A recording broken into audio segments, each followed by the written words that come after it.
नमः शिवाय। प्रिय शिव भक्तों, आज के इस वीडियो में हम शिव पुराण विदेश्वर संहिता के चौथे अध्याय के बारे में सुनेंगे, जिसमें सनत कुमार व्यास संवाद का वर्णन है। तो चलिए शुरू करते हैं।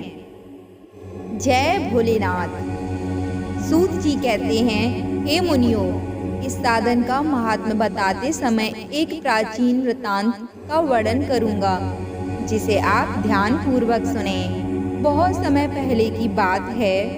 पाराशर मुनि के पुत्र मेरे गुरु व्यास देव जी सरस्वती के नदी तट पर तपस्या कर रहे थे।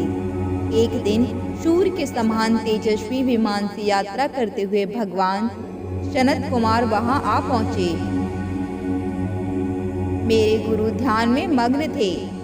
जागने पर अपने सामने सनत कुमार जी को देखकर वे बड़े तेजी से उठे और उनके चरणों का स्पर्श कर उन्हें अर्घ्य देकर योग्य आसन पर विराजमान किया। प्रसन्न होकर सनत कुमार जी गंभीर वाणी में बोले, मुनि, तुम सत्य का चिंतन करो।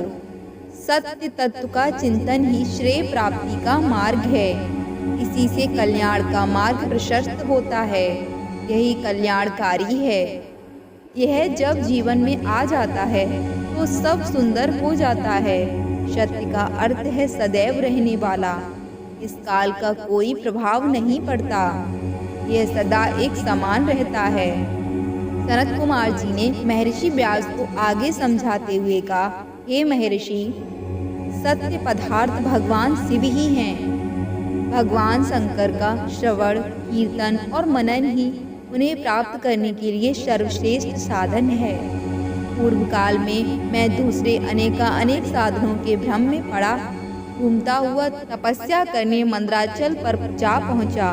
कुछ समय बाद महेश्वर शिव की आज्ञा से सबके साक्षी तथा शिवगणों के स्वामी नंदकेश्वर वहां आए और स्नेहपूर्वक मुक्ति का साधन बताते हुए बोले, भगवान शंकर का श्रवण, कीर्तन और मनन ही मुक्ति का स्रोत है। ये बात मुझे स्वयं देवाधिदेव भगवान शिव ने बताई है।